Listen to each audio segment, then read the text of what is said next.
자, 이번 시간에는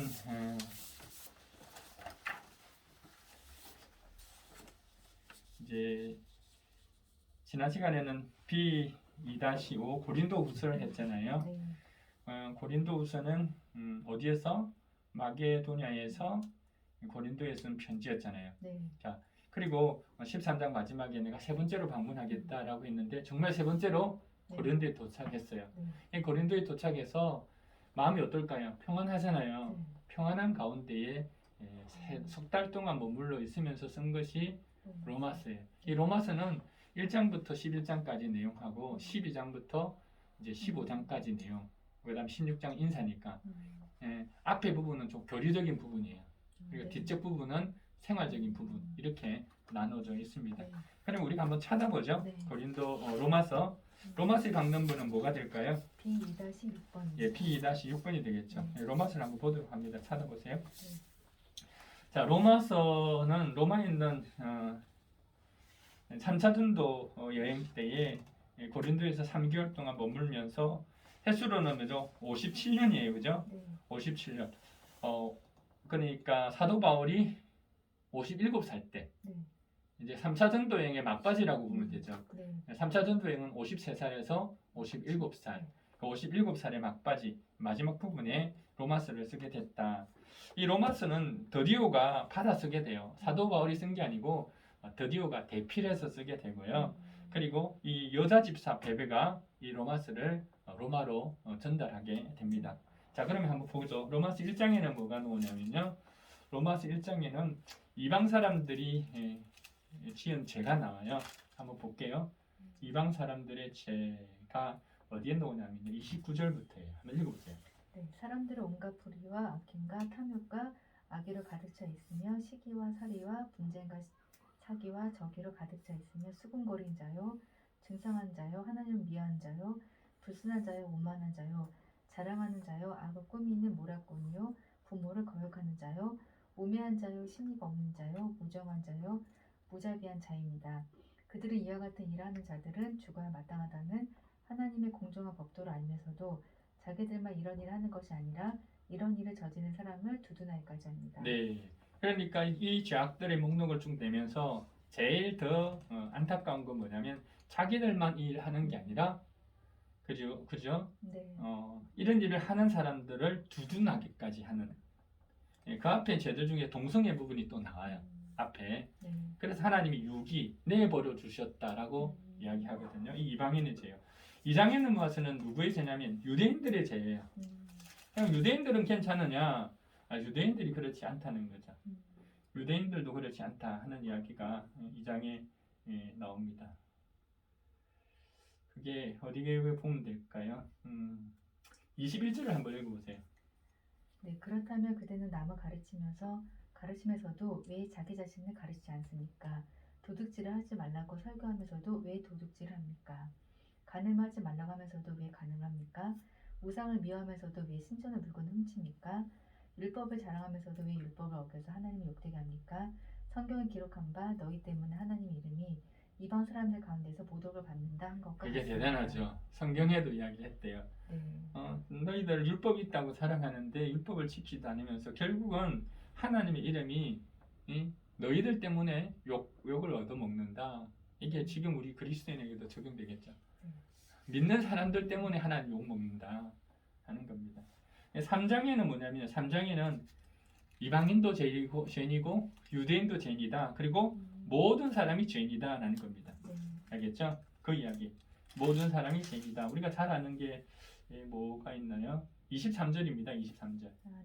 모든 사람이 죄를 범하였습니다. 그래서 사람은 하나님의 영광이 못 비치는 처지에 놓여 있습니다. 네, 이제 모든 사람이 죄인이다 라고 이야기를 했죠. 자, 그런데 방법이 있습니다. 3장 22절. 3장 22절. 그런데 하나님의 의는 예수 그리스도를 믿는 믿음을 통하여 오는 것인데 모든 믿는 사람에게 미칩니다. 거기에는 아무 차별이 없습니다. 예, 하나님의 의는 예수 믿는 믿음을 통해서 이제 구원을 허락해 주시겠다 합니다. 하나님의 의는 예수 믿는 믿음을 통해서 온다. 예, 이 말을 하고 있어요. 자, 그러면서 이제 4장에 넘어옵니다. 4장에 넘어와서는 구체적으로 그러면 믿음에 대해서 이야기하는데 믿음 이야기하면 믿음의 조상 아브라함을 아브라함. 빼놓을 수가 없잖아요. 이 아브라함의 믿음은 어떤 믿음이냐? 3절이에요. 읽어보세요. 성경이 무엇이라고 말하니까 아브라함이 하나님을 믿으니 하나님께서 그를 의롭다고 여기셨다고 하였습니다. 네, 그러니까 아브라함을 어렵다고 여겼는데요. 아브라함이 왜 어렵다고 여겼냐면 하나님을 믿기 때문에 이 하나님을 믿는다는 것은 하나님이 이삭을 주실 것을 믿었기 때문에 믿음을 의로 여겼다라고 이야기를 하고 있잖아요. 그러면서 좀 더 논리적으로 설명하는 게 11절이에요. 읽어보세요. 아브라함이 할례라는 표를 받았는데 그것은 그가 할례를 받지 않은 상태에서 이미 얻은 믿음의 의를 확정하는 것이었습니다. 그래서 그는 할례를 받지 않고도 믿는 모든 사람의 조상이 되었으니 이것은 할례를 받지 않은 사람들도 의롭다는 인정을 받게 하려는 것이었습니다. 그러니까 아브라함이 이와 같은 어렵다고 한 것은 할례 받기 이전이에요. 네. 그러니까 할례 받기 이전에 어렵다함을 받은 것이 할례 받고 나서 어렵다고 한 게 아니다. 그러니까 할례가 갈라디아서 구원의 방편이 될 수 없다. 뭐가? 믿음이다. 믿음. 네. 이 이야기를 하고 있습니다. 16절 이런 까닭이 한번 읽어볼래요? 네, 이런 까닭의 이 약속은 믿음에 근거한 것입니다. 그것은 하나님께서 아브라함에게 이 약속을 은혜로 주셔서 이것을 그의 모든 후손에게도 곧 율법으로 사는 사람에게만이 아니라 아브라함이 지닌 믿음으로 사는 사람들에게도 보장하시려는 것입니다. 아브라함은 우리 모두의 조상입니다. 자, 이 말은 이방인들에게도 적용된다는 이야기를 하고 싶은 거예요. 지금 로마의 사람들도 이방인들이잖아요. 네. 이것은 아브라함이 지닌 믿음으로 또 우리도 이와 같은 믿음이 있으니까 이와 같은 믿음을 근거로 해서 어렵다함을 입게 되었다 하는 이야기를 하는 거죠. 중요하겠죠? 네. 16절. 자, 5장으로 넘어옵니다. 쭉 읽어보시고 그 다음 5장에 지금 읽을 때는 이와 같은 기준을 가지고 읽으시면 되는 거죠. 네. 자, 이 5장에 보시면 5장의 내용은 이겁니다. 5장에는 예수 그리스도로 말미암아 얻게 된 것들이 있다는 거예요. 알겠죠? 네. 예수님 때문에 얻게 된 것. 자, 5장 1절부터 볼까요? 첫 번째, 여기는 예수님 때문에니까 말미암아만 찾으면 돼요. 네. 자, 대부분 그렇다는 거예요. 5장 1절, 예수 그리스도로 말미암아 어떻게 했다고요? 하나님과 더불어 평화를 누리고 있습니다. 자, 말미암아. 이 두 번째로는요, 예수 그리스도로 말미암아 2절. 네. 그리스도로 말미암아 지금 서 있는 이 은혜의 자리에 나오게 되었다는 거죠. 그리고 하나님의 또, 영광에 이르는 소망을 이르게 될 예, 하나님의 영광에 이르게 될 소망을 품는다. 네. 그 다음에 이 예수 그리스도를 말미암아 더 놀라운 것은 뿐만 아니라 우리는 환란을 자랑할 수 있게 되었다. 이렇게 나옵니다. 그죠? 네. 9절에 보세요. 9절에 그러므로 우리가 그리스도의 피로 어렵게 되었으니 그리스도로 말미암아 뭐라고요? 하나님 진노에서 구원을 얻으리라는 것은 더 확실합니다. 예, 하나님의 진노에서 구원받았다. 자, 10절 읽어보세요. 네. 하나님의 아들의 죽으심으로 말미암아 하나님과 화해하게 되었다며 화해한 우리가 하나님의 생명으로 구원을 얻으리라는 것은 더욱더 확실합니다. 예, 하나님과 화해했다. 그냥 예수 그리스도 말미암아 지금 얻게 된 것들이요. 이 너무 놀랍죠. 이 5장이 복음입니다. 그죠? 복음입니다. 구원 얻게 되고 화해 얻게 되고요. 그 다음에 11절에도 나오네요. 네, 우리는 또한 우리 주 예수 그리스도를 말미암아 하나님을 자랑합니다. 네, 그 이유는 우리는 그로 말미암아 하나님과 화해하게 되기 때문에 라고 나오죠. 자, 그 다음에 또 말미암아가 어디 나오냐면요. 7번이 어디가 나올까요? 15절이네요. 15절. 15절 읽어보세요. 그러나 하나님께서 은혜를 베푸실 때 생긴 일은 아담 한 사람이 범죄했을 때 생긴 일과 같지 않습니다. 한 사람이 범죄로 많은 사람이 죽었으나 하나님의 은혜와 예수 그리스도 한 사람의 은혜로 말미암은 선물은 많은 사람에게 더욱더 넘쳐납니다. 네, 예수 그리스도 한 사람의 은혜로 말미암은 선물 이렇게 나오잖아요. 말미암은 선물은 많은 사람에게 더욱더 넘치게 되었습니다. 이렇게 나옵니다. 자, 그 다음에 17절에 나오죠. 그 한 분으로 말미암아. 자, 제일 마지막 예수 그리스도 한 분으로 말미암아. 네, 예수 그리스도 한 분으로 말미암아 생명 안에서 왕 노릇하게 되리라는 것은 더욱더 확실합니다. 네, 됐죠. 자, 그 다음에 18절에도 나옵니다. 18절에 보면 이제는 한 사람의 의로 이걸 보세요. 네, 이제는 한 사람의 의로운 행위 때문에 모든 사람이 의롭다는 인정을 받아서 생명을 얻게 되었습니다. 와, 대단하잖아요. 한 사람으로 말미암아 의롭게 되고 생명을 얻게 됐다 나오죠. 19절에도 나오네요. 네, 이제는 한 사람이 순종함으로 말미암아 많은 사람이 의인으로 판정을 받을 것입니다. 자, 이제는 한 사람의 순종을 말미암아 그것이 의인으로 판정됐대요. 와, 말미암아 됐죠. 네. 21절에도 나오네요. 네, 끝부분에 우리 주 예수 그리스도로 말미암아 얻는 영원한 생명이 이르게 와, 하였습니다. 영원한 생명. 이거 5장 되게 복음이죠. 네. 야, 로마서 5장 얼마나 좋아요. 와, 멋지죠? 네, 이거 5장입니다. 그 다음 6장, 7장, 8장은 제가 그토록 강조하던 자유예요. 6, 7, 8장 자유. 어떤 자유를 줬는가 한번 볼게요. 6장 18절 읽어보세요. 네, 죄에서 해방받아서 의의 종이 된 것입니다. 와, 죄로부터의 자유입니다. 22절 읽어보세요. 네, 이제 여러분 죄에서 해방을 받고 하나님의 종이 되어서 거룩함에 이르는 새 삶의 열매를 맺고 있습니다. 그 마지막은 영원한 생명입니다. 예, 이제 죄에서 해방받아 어떻게 거룩함으로 살게 됐다는 거예요. 네. 됐죠? 네. 자, 그 다음에 이제 그 다음 이제 율법으로부터의 자유죠. 네. 자, 7장 볼게요. 네. 7장 4절. 나의 형제는 여러분, 그러므로 여러분도 그리스도의 몸으로 말미암아 율법에 대하여 죽임을 당했습니다. 그래서 여러분 다른 분, 곧 죽은 사람들 가운데 살아나신 그분에게 속하게 되었습니다. 그것은 우리가 하나님을 위하여 열매를 맺게 하기 위함입니다. 네, 율법에 대해서 죽임을 당했대요. 율법에 죽었다는 거죠. 자, 죽고 그 다음에 6절에도 나오죠. 네, 그러나 지금은 우리를 얽매였던 것에 대하여 죽어서 율법에서 풀려났습니다. 율법에서 풀려났다, 자유하게 됐다. 예, 율법으로부터의 자유죠. 네. 자, 그 다음에 8장에는요, 8장 11절. 예수를 죽은 사람들 가운데서 살리신 분의 영이 여러분 안에 살아계시며 그리스도를 죽은 사람들 가운데서 살리신 분께서 여러분 안에 계신 자기의 영으로 여러분의 죽을 몸도 살리실 자, 것입니다. 죽음으로부터의 자유죠. 네. 우리가 예수님이 부활은 우리의 부활. 음, 죽음으로부터의 자유죠. 네. 자, 그 다음에 21절을 볼까요? 8장 21절. 네, 그것은 곧 피조물도 썩어짐의 종살이에 의해서 해방되어서 하나님의 자녀가 누릴 영광된 자유를 얻으라는 또 것입니다. 자유, 그죠? 네. 해방되어 자유, 무엇으로부터? 썩어짐으로부터의 자유, 그죠? 네. 죽음으로부터의 자유. 와, 대단하지 않습니까? 자, 그 다음에 10장부터는요. 10장에는 9장부터 10장은 뭐냐면 사도 바울이 갖고 있던 솔직한 이야기를 하고 있습니다. 나는 엄청나게 큰 슬픔이 있다. 그 슬픔이 뭐다? 9장 2절이에요. 나에게는 큰 슬픔이 있고 내 마음에는 끊임없는 고통이 있습니다. 예, 그게 뭐죠? 나는 육신으로 내 동족인 내 결례를 위한 일이라며 내가 저주를 받아서 그리스도에게서 끊어질지라도 달게 받겠습니다. 예, 나는 이방인의 사도인데 우리 동족인 이스라엘 백성들이 하나님으로부터 떠나 있는 것이 이 복음을 모르는 것이 내게는 가장 큰 고통이다라고 이야기를 하고 있죠. 10장 1절요. 형제자매 여러분, 내 마음의 간절한 소원과 내 동족을 위하여 하나님께 드리는 내 기도의 내용은 그들의 구원을 얻는 일입니다. 자, 이 사도 바울은 동족 이방인에게 전하지만 동족의 구원을 위해서 그토록 안타까워했다는 거예요. 네. 이야기되죠. 네. 자, 그다음 보시면 또 9장 11장에는 크게 맥락의 내용이 뭐냐면요. 이방인에게 이런 구원을 이야기하고 있어요. 이방인에게도 구원이 이르렀다라는 이야기를 하고 있습니다. 이 부분은요. 그 중에서 이방인에게 이런 구원에 대해서 여러 가지가 있는데요. 그걸 한번 찾아볼까요? 어디를 보면 될까? 자, 24절을 볼게요. 24절. 9장.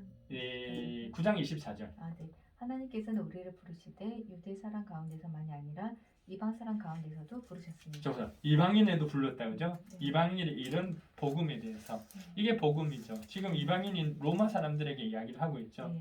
그 이야기를 하고 있습니다. 이방인에게 복음이 이르렀다는 네. 말을 하는 거고요. 그다음 10장에도 한번 볼까요? 10장 12절. 유대 사람이나 그리스 사람이나 차별이 없습니다. 그는 모든 사람에게 똑같이 주님이 되어주시고 그를 부르는 모든 사람에게 풍성한 은혜를 내려주십니다. 13절. 네, 주님의 이름을 부른 사람은 누구든지 구원을 얻을 것입니다. 이방인도 부르면 구원받을 수 있다는 거죠. 네. 그게 이렇게 계속 진행이 되고 있는 겁니다. 네. 그러니까 9장부터 11장까지의 내용이 이방인에게도 이런 구원에 대해서 이야기를 하고 있다는 겁니다. 네. 됐죠? 네. 거기를 보시면 되겠어요. 그다음 네. 그다음 이렇게 끝나고 나서 지금 12장부터는요. 그리스도 안에서 새로운 실질적으로 이렇게 살아야 된다라는 이야기인데 그 첫 번째가 뭡니까? 12장 1절 2절이죠. 네. 형제자매 여러분, 그러므로 나는 하나님의 자비하심을 힘입어 여러분을 권합니다. 여러분의 몸을 하나님께서 기뻐하실 거룩한 산 제물로 드리십시오. 이것이 여러분이 드릴 합당한 예배입니다.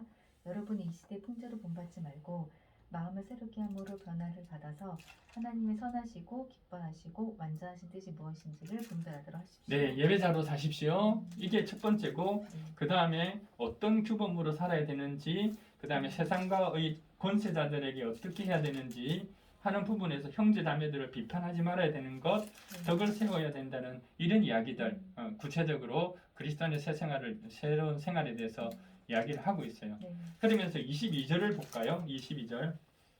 15장 22절. 네. 그래서 내가 여러분에게 가려고 하였으나 여러 번 길이 막혔습니다. 23절. 네, 그러나 이제는 이 지역에서 내가 일해야 할 곳이 더 없습니다.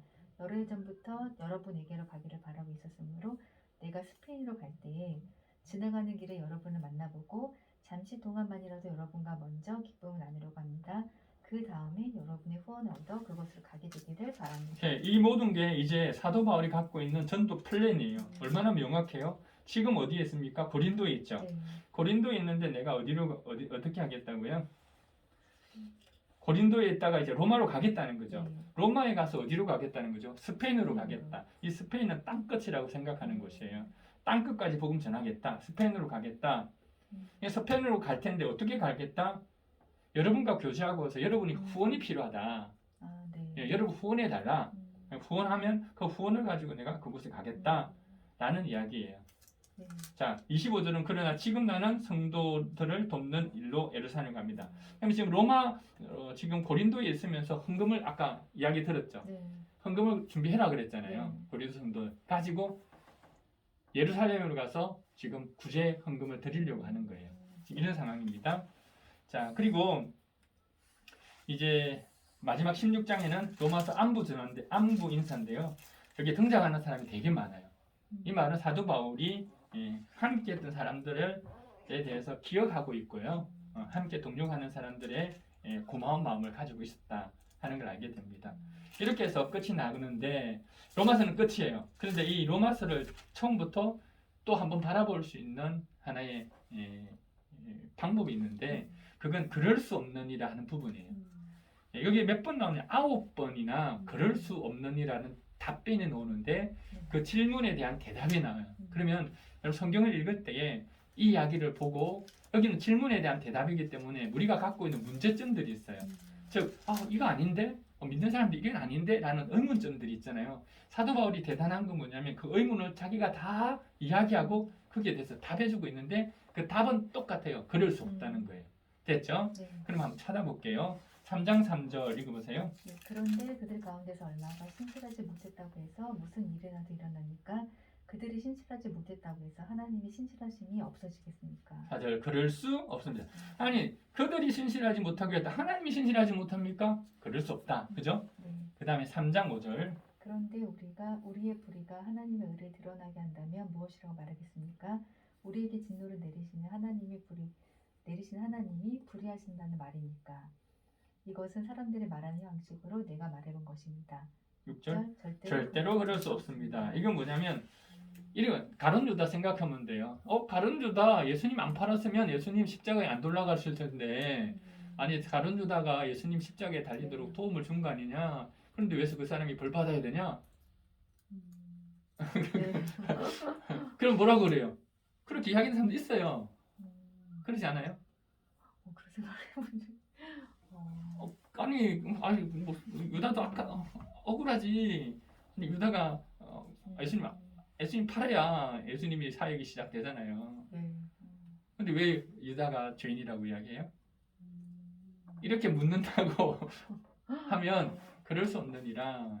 왜 그러냐면 하나님께서 이건 하나님의 역사는요. 결과적으로는 그렇지만 하나님은 그 사람이 돌아 회개하기를 원하시잖아요. 자유의지를 주었잖아요. 그리고 가룟 유다는 몇 번이나 예수님이 경고를 줬어요. 성경 읽어보세요. 네. 돌아서지 않는 거죠. 네. 돌아서지 않는 것은 내 역할이 아니에요. 음. 하나님 길을 열어놨지만 그것을 돌이키는 것은 인간의 역할이죠. 네. 예, 거기에 대한 책임은 내가 져야 된다는 네. 거예요. 그 이야기입니다. 네. 자, 그 다음 보세요. 6장 1절. 네. 그러면 우리가 무엇이라고 말해야 하겠습니까? 은혜를 더하게 하려고 여전히 제 가운데 머물러 있어야 하겠습니까? 2절. 그럴 수 없느니라. 이 말은 이거예요. 나는 하나님께 더 큰 은혜를 얻고 싶어. 그러면 더 큰 은혜를 얻는 방법이 뭡니까? 더 큰 죄를 지어야 더 큰 은혜를 받는 거죠. 네. 그러니까 나는 살인죄 할 거야. 음. 살인죄 지으면 집사님은 도둑질했어요. 나는 살인죄였어요. 근데 나는 용서 받았어요. 집사님 용서 받았어요. 그럼 누가 더 큰 용서를 받았어요? 내가 큰 용서를 받았잖아요. 그러니까 나는 이제 나빠서 나쁜 짓 많이 해가지고 더 큰 용서를 받을 거야. 그럴 수 없는 일. 성도들은 이렇게 안 산다는 거예요. 네. 그래서 용서함 받는다고 해서 죄 짓는 사람들은 아직 예수 그리스도를 모르는 사람들이에요. 우리는 그럴 수 없는 일이야. 그 그리스도의 피로 인해서 절대로 그렇게 못 사는 거죠. 거룩하게 산다는 거예요. 자, 그 다음 보세요. 6장 15절. 네. 그러면 어떻게 해야 하겠습니까? 우리가 율법 아래 있지 않고 은혜 아래 있다고 해서 마음 놓고 죄를 짓자는 말입니까? 그럴 수 없습니다. 알겠죠? 네. 그럴 수 없느니라. 그 다음요. 7장 7절. 네. 그러면 우리가 무엇이라고 말하겠습니까? 율법이 죄입니까? 그럴 수 없습니다. 네. 율법은 죄가 아니에요. 이해가 되죠? 네. 율법은 바르게 우리를 죄를 깨닫게 하는 도구지 그렇다고 율법이 죄는 아니다는 거죠. 그럴 수 없다. 그 다음요. 7장 13절 그러니 그 선한 것이 나에게 죽음을 안게 주었다는 말입니까? 그럴 수 없습니다. 예, 그럴 수 없으니라. 그 다음요. 9장 14절 예, 그러면 우리가 무엇이라고 말해야 하겠습니까? 하나님이 불공평하신 분이라고 말입니까? 그럴 수 없습니다. 예, 야곱과 에서 이야기예요. 그럴 수 없느니라. 자, 네. 그 다음요. 11장 1절. 네, 그러면 내가 묻습니다. 하나님께서 자기 백성을 버리신 것은 아닙니까? 그럴 수 없습니다. 예, 그럴 수 없습니다. 됐죠? 네. 그 다음에 11장 11절. 그러면 내가 묻습니다. 이스라엘이 걸려 넘어져서 완전히 쓰러져 망하게끔 되었습니까? 그럴 수 없습니다. 예, 그럴 수 없습니다. 자, 이방인은 구원 받았다고 해서 이스라엘이 구원 못 받는 건 아니지 않느냐? 그럴 수 없다. 그래서 사도 바울이 얼마나 이 지적인지 논리적인지 알겠죠? 우리가 로마서를 통해서 이렇게 알게 되었습니다. 오늘 여기까지 하겠습니다.